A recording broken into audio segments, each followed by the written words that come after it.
મહત્વના સમાચાર જે જામનગરથી મળી રહ્યા છે। જામનગર જિલ્લામાં ધોધમાર વરસાદ છે। જામનગરના જામજોધપુરમાં પવન સાથે વરસાદ વરસી રહ્યો છે। સમગ્ર પંથકમાં ભારે પવન સાથે વરસાદ વરસી રહ્યો છે।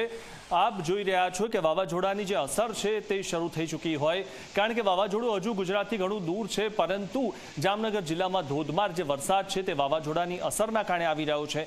જામનગરના જામજોધપુરમાં પવન સાથે વરસાદ વરસ્યો છે અને સમગ્ર પંથકમાં ભારે પવન સાથે વરસાદ વરસી રહ્યો છે। હજુ પણ 7 દિવસ વરસાદની હવામાન વિભાગે આગાહી કરવામાં આવી છે।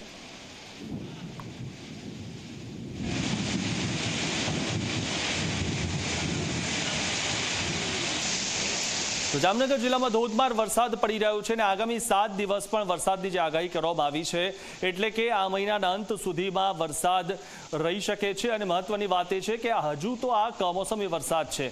વરસાદની સિસ્ટમ હજુ જે પ્રોપર હોય તેને ચાલુ થવામાં હજુ ઘણો વાર છે, પરંતુ આ કમોસમી વરસાદ જે મે મહિનામાં આવ્યો છે તે ઘણો લાંબો સમય ચાલ્યો છે, કારણ કે અલગ અલગ સિસ્ટમો સર્જાઈ અને હાલમાં જે વાવાઝોડું જે સક્રિય થયું છે તેના કારણે આ વરસાદી સિસ્ટમ સક્રિય થઈ છે અને તેના કારણે આ વરસાદ આવી રહ્યો છે। પરંતુ જામનગરમાં આ જે દ્રશ્યો આપ જોશો તો જાણે કે ચોમાસું બેસી ગયું હોય તે પ્રકારનું હાલમાં સતત વરસાદ વરસી રહ્યો છે। તો આ વિશે વધુ માહિતી મેળવી અમારા સંવાદદાતા મુશ્તાક દલ પાસેથી। મુશ્તાક, જે રીતે હાલમાં મે મહિનામાં જે આ વરસાદ પડી રહ્યો છે જામનગરમાં, તે જોઈને એવું લાગે કે ભર ચોમાસું બેઠું હોય।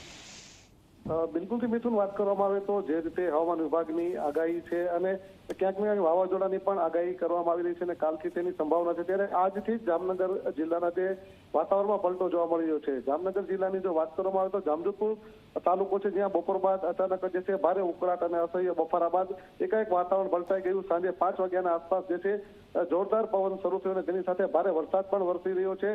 જે રીતે આપ દ્રશ્યોમાં જોઈ શકો છો, ભારે પવન અને વરસાદના પગલે ક્યાંક ને ક્યાંક જામજોધપુર પંથકમાં જે ખેડૂતો છે ચિંતામાં મુકાયા છે। સતત જે છેલ્લા થોડા દિવસોથી ગ્રામ્ય પંથકમાં જે રીતે ઉનાળામાં કમોસમી વરસાદ અને માવઠું વરસી રહ્યું છે તેના પગલે ખેડૂતોની ચિંતા જે છે વધી રહી છે। ઉનાળુ પાકની 100% નુકસાનની ભીતિ જોવામાં આવી રહી છે અને જે રીતે હવામાન વિભાગની આગાહી છે અને આવતીકાલથી જે છે ભારે વરસાદ અને ક્યાંક ને વાવાઝોડાની આગાહી છે તેની અસર આજથી જામનગર જિલ્લાના ગ્રામ્ય વિસ્તારોમાં જોવા મળી રહી છે। મિથુન, જી આભાર મુશ્તાક, માહિતી આપવા બદલ।